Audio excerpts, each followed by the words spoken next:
اب یہ مثال دینے کا قاعدہ کیا تھا، اس کا مقصد کیا تھا؟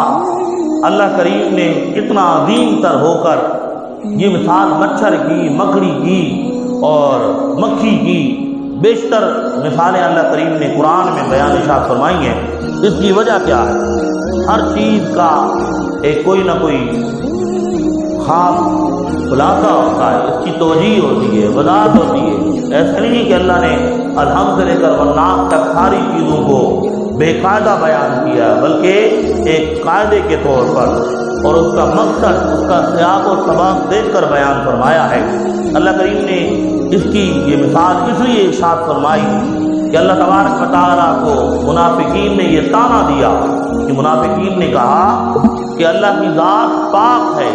اس کی شان کو، اس کی ذات کو یہ چیز زیب نہیں دیتی، وہ مکھی کی اور مچھر کی اور مکڑی کی مثالیں دیں۔ تو اللہ تبارک و تعالیٰ نے ارشاد فرمایا کہ میں نے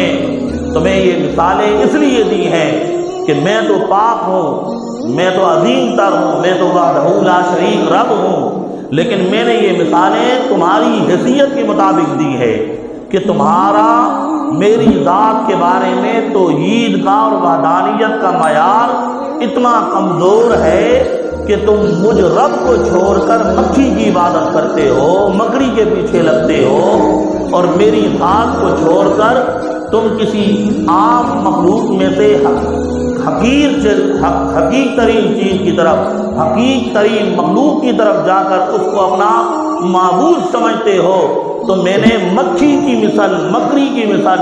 اور میں نے مچھر کی مثال میں نے تمہاری مثال دی ہے کہ تمہاری مثال بھی اس مچھر کی طرح ہے، تمہاری مثال بھی اس مکڑی کی طرح ہے، تمہاری مثال بھی اس مچھر کی طرح ہے، مکھی کی طرح ہے کہ تم اتنا اعلیٰ میں نے انسان بنا کر، اشرف المخلوقات بنا کر اپنا تعارف کروایا کہ وما خلقت الجن والانس الا لیعبدون، کہ تم میری عبادت کرو، میری ریاضت کرو،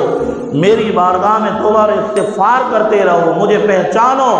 کہ میں وحدہ لا شریک رب ہوں، میری ذات کے علاوہ کسی کو معبود برحق نہ بناؤ۔ تو تم نے مجھے پہچانا نہیں، میری شناخت نہیں کی، تو میری ذات کو چھوڑ کر تم نے جس کو بھی اپنا معبود بنایا،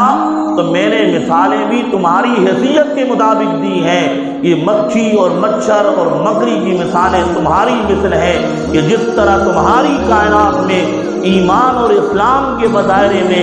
ذرہ برابر بھی حیثیت نہیں ہے، اس طرح مخلوق میں مکھی اور مکڑی اور مچھر کی ذرہ برابر حیثیت نہیں ہے، تمہیں اس کی مثل میں نے قرار دے دیا۔